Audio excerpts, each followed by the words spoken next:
First up is Don't Worry, Darling, and the film itself is an exploration of couples and relationship dynamics and societal dynamics and blah, blah, blah, whatever, and that dismissal of it should tell you how I feel about the film itself. I almost want to do, and I'm probably going to mini-do, two separate reviews. One is for the press tour and drama surrounding the release of this film, and the other is for the film itself. And if you didn't hear anything about the all this stuff, and I'll go into that in a moment, and you were just interested in seeing this movie, you're like, oh yeah, that looks interesting because I enjoy the people involved, either because you're a Harry Styles fan or you're a Florence Pugh fan or you're Olivia, whatever. There's a ton of reasons theoretically to go see this movie. I encourage you not to, because it is a waste of your time. I think there's some good concepts in the film that are poorly executed, which is very disappointing to me because I actually really liked Booksmart, which is Olivia Wilde's film debut as a director. But this one, things just fell apart. And I also think, I mean, obviously a lot of it is attributed to her as the director. And I think, a lot of it is the writing, and maybe it needed more passes because there's a core concept that I would have been okay with, but the execution of it was, it just didn't work for me, and it fell apart in the pacing and the timing, whatever, and we'll talk about the performances in a moment. So if you knew nothing about the film, just based on it being a film alone, I would say, no, this is a pass. And then I'm going to give a sub caveat, and please don't come after me, Harry Styles fans. I don't think that many of you listen to this, but look, I get it. Harry Styles seems to be a charismatic human being. There is nothing wrong, no shade to him in that perspective. But there are some heavy lifting acting moments in this movie that he cannot pull off. And, he's very talented, I'm told, in other departments. I'm just not super familiar with his work. I am familiar with some of his music on the radio, because that's how old I am, that I sometimes still listen to the radio when I drive. But, I am not a One Direction fan. I'm not a Harry Styles, aficionado.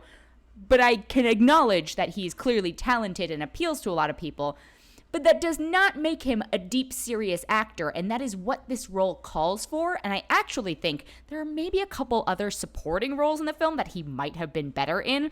But then the sort of relationship nepotism comes into play, and you're like, well, obviously this is why you were...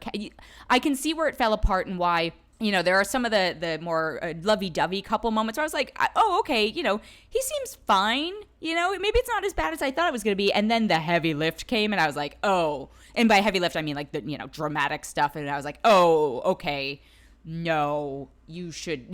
It would have been much better to cast someone else. So then, taking a step back, let's talk about the drama surrounding the film. And I think the reason that I enjoyed the drama so much is that at the end of the day, it's relatively harmless drama. I hope nobody was physically or emotionally traumatically hurt by this. There's a Shia LaBeouf component that I just am disappointed by, because I don't think people should be working with him. But anyway, so the too long didn't read version of this is that Florence Pugh, it sounds like, allegedly did not agree with the Harry Styles casting. Originally Shia LaBeouf had been cast in that role. I don't know if I would have agreed to do that either, just given apparent, allegations of his on-set behavior, and also believe victims, because many people have come forth to talk about his relationship behavior. Anyway, so the fact that Olivia Wilde cast him in the first place is disappointing to me. So then, Shia drops out. There's a whole side story about Olivia Wilde saying that she got rid of him, and then he came with the receipts and was like, no, you didn't. In fact, you tried to convince me to stay. So Florence Pugh apparently disappointed by the whole Harry Styles performance, or was distracted by Olivia Wilde and his relationship during the film. I don't know what it is. And then there's this whole thing about how she said, Florence Pugh was saying she didn't want people to focus on all the sex stuff in the film, and there is a fair amount of it, and it plays into the relationship stuff, but it does feel like they're overindulgent with those moments. And I don't have a problem with sex in the movie, but it needs to serve the story, and at a certain point it just became repetitive and kind of boring. So Florence wasn't loving how it was being promoted. Meanwhile, Olivia's heavily leaning into all of that part of it. Also, I did not realize that Olivia Wilde was in the movie in addition to directing it. So when she came on screen, I was like, oh, you really had, blinders on for the making of this film, which is such a bummer, because again, I think there was a world in which made it score. Anyway, so Florence is not loving how it's being promoted. In fact, she just sort of bows out of the promotion of it, except for when you are an actor and you sign onto a film, you are usually contractually obligated to promote it in some way. And so she goes to the Venice Film Festival.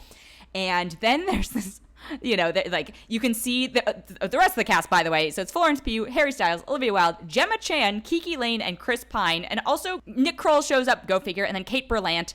So you can see like Chris Pine and Gemma Chan just trying to physically form a barrier between Florence Pugh and Olivia Wilde, and then like Harry Styles, and then Olivia and Harry aren't being lovey-dovey during, even though it seems like well documented that they're in a relationship. And it's so absurd and so juvenile. And again, I think it was so delicious because hopefully nobody was really getting hurt in the long term. And so that type of fluff, and given how like depressing and challenging everything is now, it was just a fun moment to glom onto. And then there's an entire day of internet exploration where there's this video where it looks like Harry Styles may have spat on Chris Pine as they're sitting down to like watch this premiere at the Venice Film Festival. I don't think he actually spat, but it is a funny timing, like, maybe his glasses dropped or whatever. And the internet, bless the internet, this is when I do enjoy being on social media, when they just run with this type of thing. And it feels relatively harmless. Like I said, there are people who probably take it too far, but at the end of the day, I just really enjoyed following the press tour. And then as much as I enjoyed following the press tour, I was so disappointed by the film. And I didn't think the film was going to be great, but I literally was so amused by the press tour, and then like the equal level of not amused and bored by this film. I kept checking my watch, and like 5 minutes would have passed. That felt like 30 minutes. The film feels kind of unoriginal. It drags. Florence Pugh, I give her a shout. Actually, so I will give Florence Pugh, Gemma Chan, Kiki Lane, and Chris Pine all shout outs. They are trying their damnedest. Florence Pugh, I do actually think gives a good performance in spite of the film. Chris Pine gives a charismatic performance, but he's spewing absolute gibberish, which again, I think is the writing. He's doing the job he was asked to do. Gemma Chan is beyond underutilized. So is Kiki Lane. I think the casting of Nick Kroll in this movie is just so, like, he's harmless, but it's just like, why him? Okay. Yeah, so, their performances, fine, whatever. But then Harry Styles, like I said, just cannot carry the emotional beats of this film. Olivia Wilde, for me, as someone who had followed all the nonsense, I was just like, well, how are you doing this with a straight face? And, like, I can't with this. Kate Berlant, I really enjoy, but she's also starting to, like, she's been in a lot of stuff lately, which is great for her, but playing the same roles over and over, and I'm starting to be like, okay, I need to see something else out of you. Anyway, so the plot, I could not. I guessed a lot of it really early on, which may be a byproduct of me seeing as many movies as I do, but I also think just, nope, this is a hard pass. If it was easy to go back and read all the drama, in fact, I do recommend going back and reading all the drama, but the true joy of it was like the live updates that were coming out of Venice and watching, like Chris Pine and Gemma Chan, as I said, like sort of act like the children of divorced parents and trying to keep them apart, but they're all at a family event together and that type of thing. And then the spitting video stuff and all that stuff was hilarious. This film it's not supposed to be, but it's not even like so bad it's good. So I cannot, in good conscience, recommend anybody see this film. I know there's a morbid curiosity to go see it, and that is why I went to go see it, because I was like, well, I kind of have to see it now. And it's a waste of your time. I get the sense that people are going to ignore my suggestion on it, and that's totally fine. You are probably adults, I hope are adults, because it's technically rated R, but whatever. And you can make your own decisions, but it is against my recommendation if you go to see this movie. I'm going to give it a 1 out of 5. Next up is The Woman King, which is based on the story of an actual unit of all-female warriors who existed in the kingdom of Dahomey in the 1800s. And one of the reasons I was excited to see this movie is because Viola Davis looked badass as hell in all the trailers. And spoiler alert, she is badass as hell in this.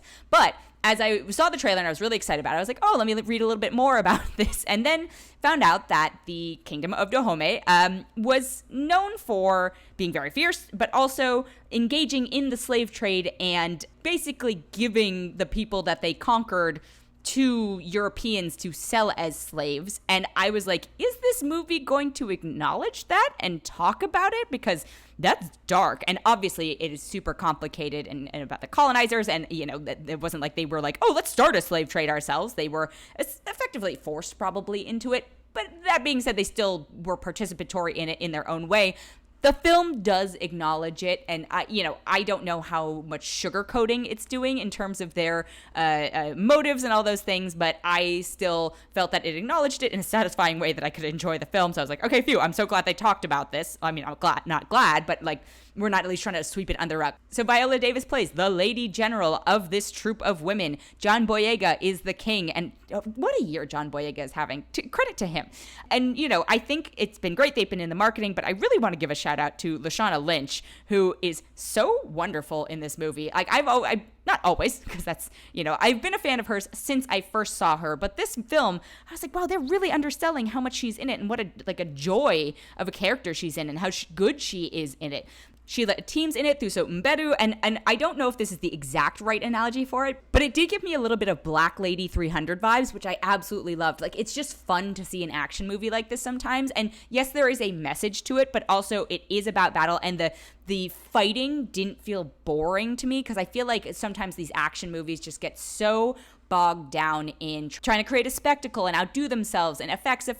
And I think one of the interesting or nice things about having it be set in the 1800s is that there are constraints, right? You're not going to have, one, it's not a superhero movie, but two, you're not going to have as many guns and flashy things. You're not going to have all these like big weapons. In fact, it spears v guns at certain points. I thought the action was just the right amount. I thought the story was interesting and compelling. And it's, I feel like we've seen parts of it before in various forms, but it was nice to see the parts of it cobbled together in one cohesive thing instead of being like, cool, we get the story of one female warrior, or we get the story of women who need to be rescued by someone, or whatever. I feel like this was a celebratory and empowering film balled up all into one, as opposed to being spread out over multiple movies, which is fantastic. Gina Prince-Bythewood directed it. I've really been enjoying her action work of late. I've enjoyed her other work, but she's really just like carving this niche for herself as this kick-ass lady director. She is a female director, but also a director of female-led action films, because The Old Guard I also really enjoyed. That one kind of came out of nowhere for me, so loving seeing what she's doing. Honestly, give her a Marvel movie. Like, that's what I want to see next out of her. So The Woman King, really enjoyed myself at it. It's just like a good popcorny, serious at times. It's got humor and heart, all that stuff. I'm in 4.4 out of 5 for me. And then the last thing I have this week is called Dahmer Monster, the Jeffrey Dahmer Story, which is the most cumbersome title possibly in the history of Netflix. Not the complete history of Netflix, but it's a cumbersome title. I think partially because Dahmer is a tread upon story that many people have told time and time again. I have not actually watched a lot of the Jeffrey Dahmer stuff, and also, if you were not aware, Jeffrey Dahmer was a serial killer who preyed upon usually younger, but sometimes their 30s, men, and then ate them, which is very dark. Spoilers, but not on that. So this is a Ryan Murphy production for Netflix, part of his huge deal with them. Some of the Ryan Murphy stuff I really resonate with, some I do not. This one, I, for lack of not to be grotesque, but I ate up. Evan Peters stars as Jeffrey Dahmer, and Evan Peters is getting really, really good, or has always been really, really good at these creepy but watchable roles. And I think Ryan Murphy and the team of people surrounding Ryan Murphy, because Ryan Murphy didn't direct all these, know how to use Evan Peters, which I give them and him credit for that collaboration. I just find him really watchable in this stuff. And, I think a lot of us are, other people are more obsessed than I am, but, serial killers are compelling for whatever horrifying reason. Like, we find them interesting. I want to give shout outs to some of the supporting cast in this. Richard Jenkins plays Lionel Dahmer, who's his father. And Richard Jenkins, he's not underrated, but I feel like we don't appreciate him enough. Like, he plays always, a range of characters because he's being cast in a range of characters, but I feel like there's always something distinct about each of them that's just enough to be like, oh, okay, he's this serial killer's dad, but I get how it's different from this other performance that he gave that might have been somebody else's dad. Credit where credit is due. Richard Jenkins, what a treasure. There is an absolutely unrecognizable Molly Ringwald in it. I did not realize it was Molly Ringwald. In fact, I saw the credits of it, and I was like, wait a minute. Like that Molly Ringwald? And then also Niecy Nash plays Glenda Cleveland, who was Jeffrey Dahmer's next door neighbor for a while, and she just, gives such a great performance in this. I know her from her comedy stuff, but her acting chops really show in this. So I don't think I have to do a lot of convincing for folks. If you were already interested in this, you're going to watch it. I just sped through it super quickly. It's 10 episodes. It's on Netflix. I will give a word of warning. Don't eat while watching it. I made that mistake. If you're a vegetarian, you might not be able to handle that. If you're gross, squeamish, etc., it's tough. Obviously, the material that they're covering is tough, but I think it's a compelling look at it. I do appreciate, and I don't feel terrible spoiling this just because it's a true story and I think we know how it ends. I appreciate when something about a serial killer like this doesn't try to make them redemptive necessarily, and they're not trying to gloss over their history or whatever it is. It's just embracing this is the character. So I'll say I don't know if it's the best of these Ryan Murphy shows. Obviously he has his fingers in a lot of pies, but I think in terms of his true crime ones, American Crime Story: The Assassination of Gianni Versace is the most compelling of them. But at the same time, I also acknowledge I don't watch American Horror Story because I get very scared by that type of thing. So I can't compare it to that. So I don't think it's as good as The Assassination of Gianni Versace, but I think it's very watchable. Again, I blazed right through it. I'm not going to be if you're not interested in true crime and serial killers and stuff like that, I'm not going to say, yes, absolutely watch this. This is going to be what converts you. But I think that if you are into this already and you're looking for something, this will absolutely scratch that itch. So it is out streaming on Netflix now.